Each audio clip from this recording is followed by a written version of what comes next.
السلام علیکم ورحمۃ اللہ وبرکاتہ۔ ہمارے کچھ بھائی یہ شکایت رکھتے ہیں کہ ہم نیک کام کرنے کی کوشش کرتے ہیں لیکن دل نہیں چاہتا، یا نیک کام کرتے بھی ہیں تو اس میں مزہ نہیں آتا، اس میں دل نہیں لگتا۔ تو میں آپ کو بتا دوں کہ آپ ان کلمات کو پابندی کے ساتھ پڑھیے اور پابندی کے ساتھ اپنی زندگی میں اس کو شامل کر لیجئے، اپنے وقتوں میں اس کو شامل کر لیجئے۔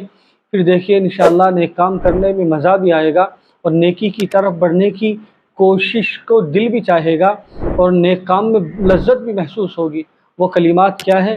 وہ کلمات یہ ہیں: استغفر اللہ الذی لا الہ الا هو الحی القیوم واتوب الیہ۔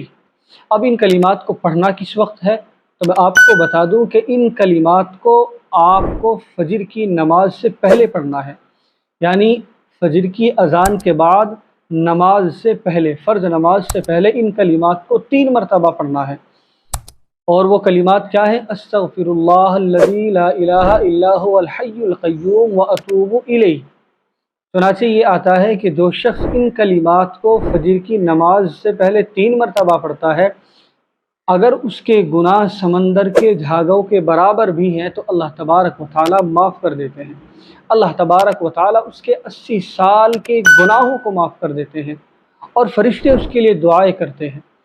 تو آپ ان کلمات کو اپنی زندگی میں شامل کر لیں، پھر دیکھیے انشاءاللہ کس طرح آپ کو نیک کام کرنے میں مزہ بھی آتا ہے اور نیک کام کرنے کی خوشی بھی آپ کے دل کے اندر محسوس ہوگی، اور وہ کڑھن اور وہ دل کے اندر ایک سستی، ایک کاہلی سی جو ہوتی ہے وہ بھی ختم ہو جائے گی۔